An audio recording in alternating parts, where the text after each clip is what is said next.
Apa sih dasar ajaran-ajaran beliau?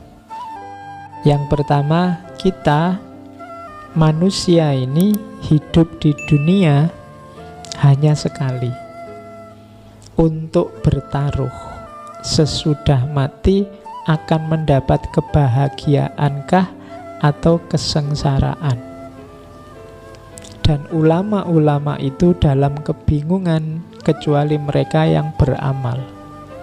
Dan mereka yang beramal pun semuanya dalam kekhawatiran kecuali mereka yang ikhlas atau bersih. Jadi ini beliau menegaskan hidup ini sebenarnya pertaruhan kita. Pertaruhan apa? Pertaruhan nanti sesudah mati. Karena yang sejati itu sesudah mati, yaitu apakah kita bahagia atau sengsara. Kuncinya apa? Ilmu.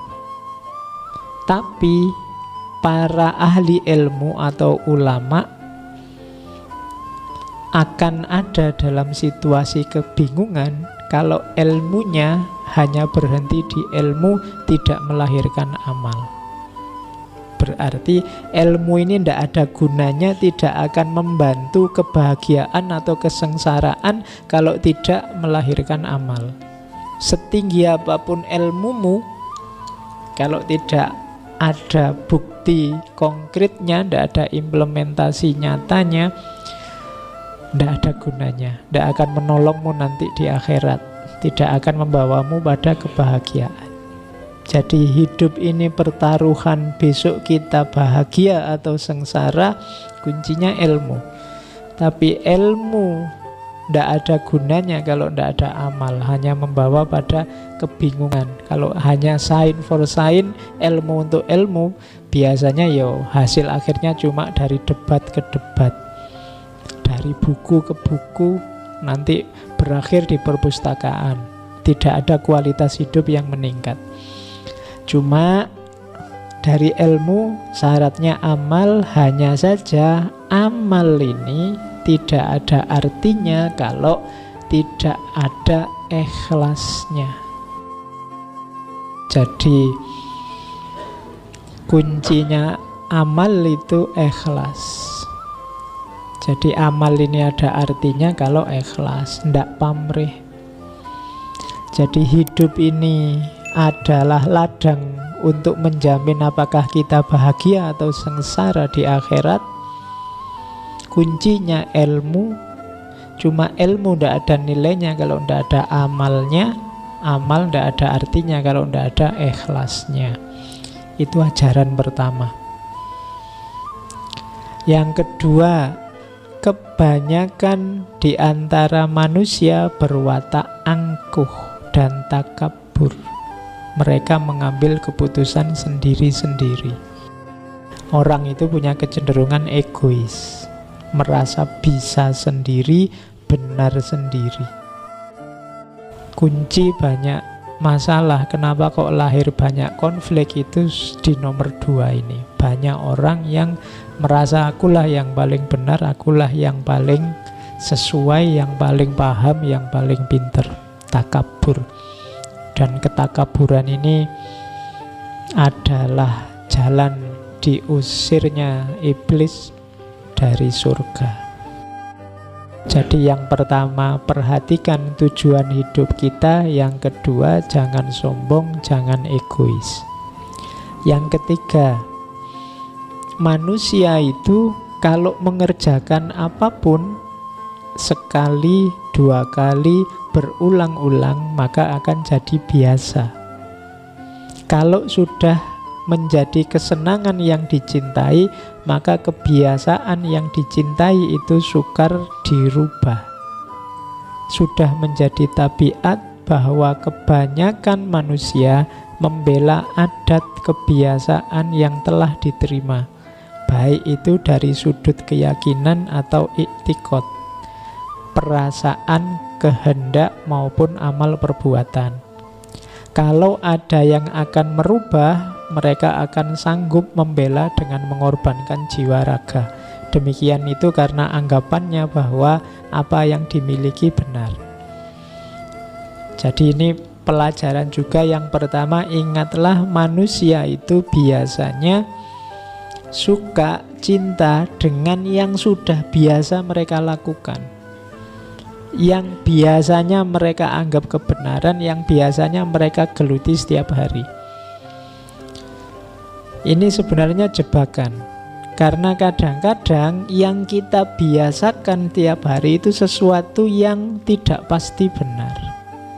Tapi kita terlanjur suka, terlanjur melekat di situ. Kenapa? Karena sudah kita ulang-ulang.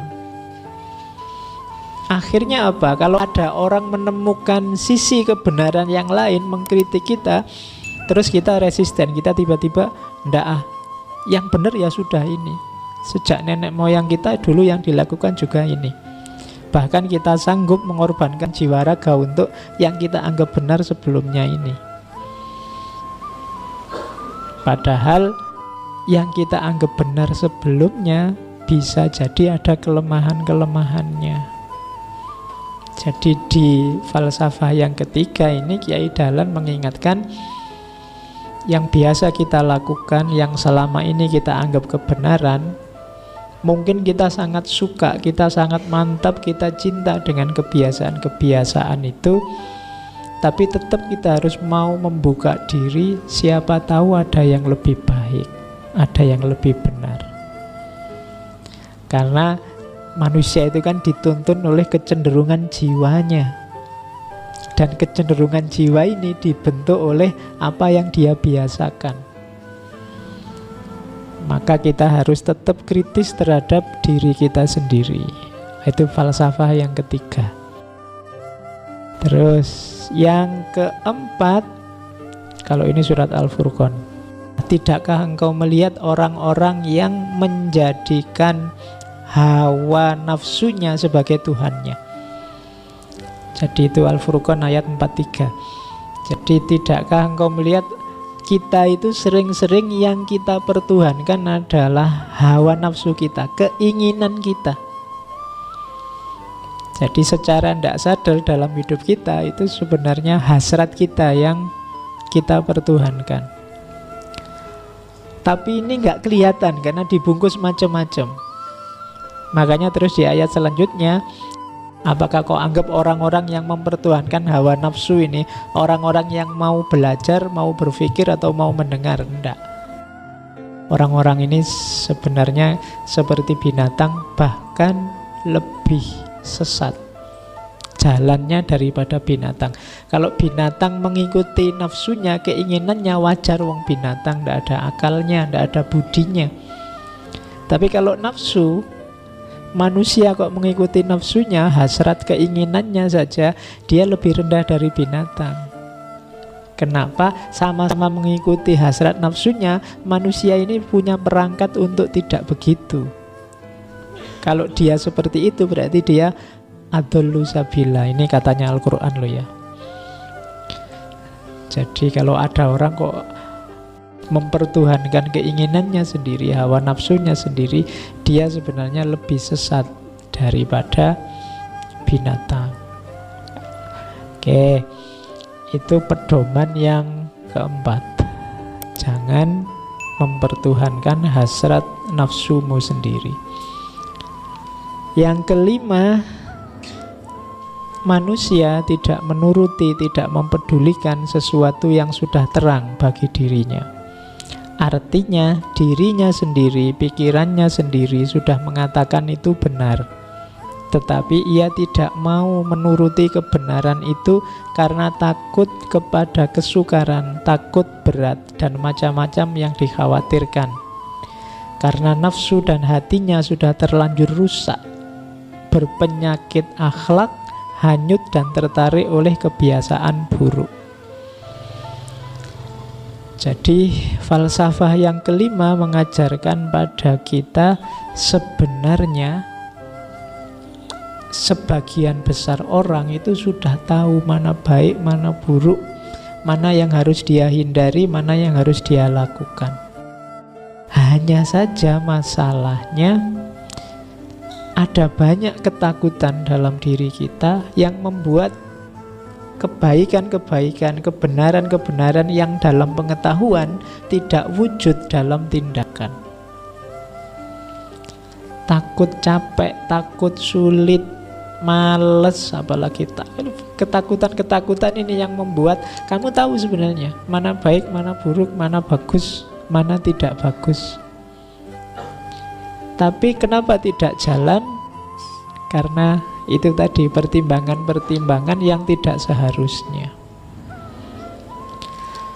Saya pingin loh Pak rajin sholat malam, rajin tahajud itu. Tapi nanti kalau saya sholat malam, kalau paginya ngantuk gimana? Paginya kan saya harus kuliah jam 7 lagi. Itu kan mau alasanmu kan, kamu bikin-bikin. Saya pingin sih Pak sebenarnya rajin puasa hari Senin, hari Kamis. Tapi nanti kalau saya makannya tidak teratur, kalau asam lambung gimana? Kamu kan pinter kalau bikin alasan-alasan kayak gitu. Kamu bikin-bikin sendiri ketakutanmu. Saya tuh pingin loh Pak jujur, tapi kalau saya terlalu jujur nanti jangan-jangan kelihatan cupu atau lugu gitu Pak. Kamu sudah tahu kok sebenarnya mana yang baik, mana yang buruk, tinggal kamu mau atau tidak. Itu falsafah yang kelima.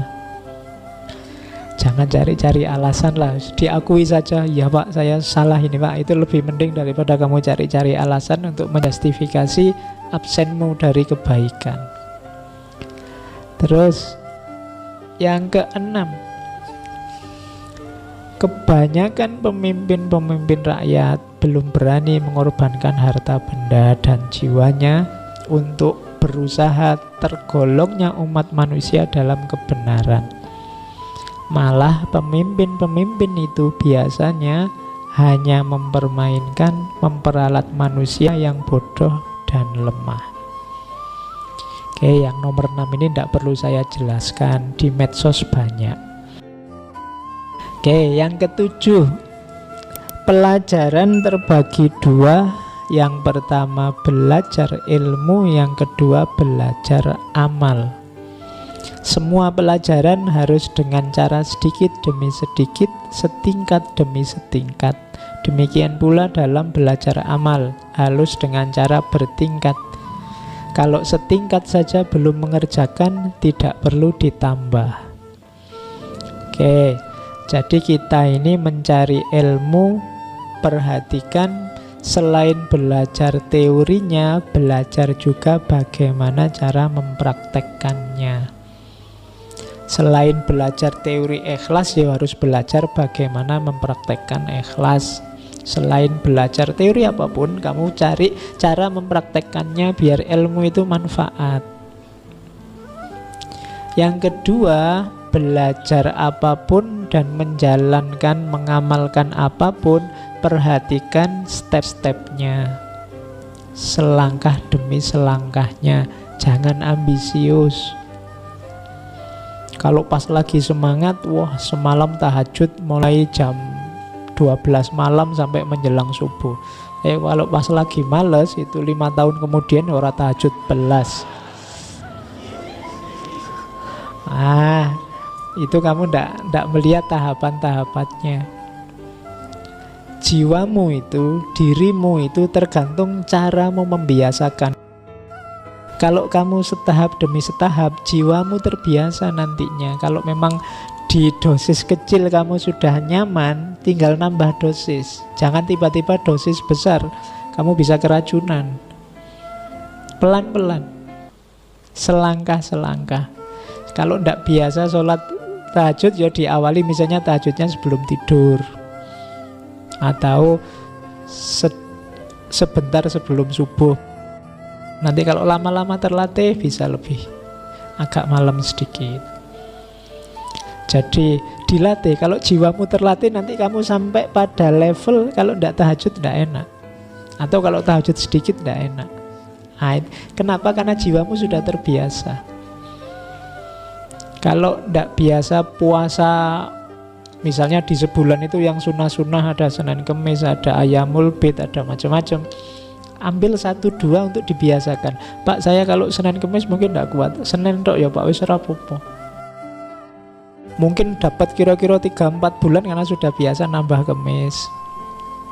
Nanti kamu akan sampai pada titik kalau ndak puasa kamu ndak enak. Tapi kalau nggak dimulai-mulai, yo enak aja ndak puasa. Ya, ya. Jadi dimulai setahap demi setahap. Jadi ini dalam pendidikan ya begitu. Jangan overdosis. Mentang-mentang sedang seneng dengan filsafat terus borong buku filsafat dibaca semua. Wah, akhirnya malah muntah terus akhirnya sebel sama filsafat. Ya. Oke, ya pelan-pelan, selangkah demi selangkah. Oke, jadi ini dasar dari falsafah pendidikannya Kiai Dahlan.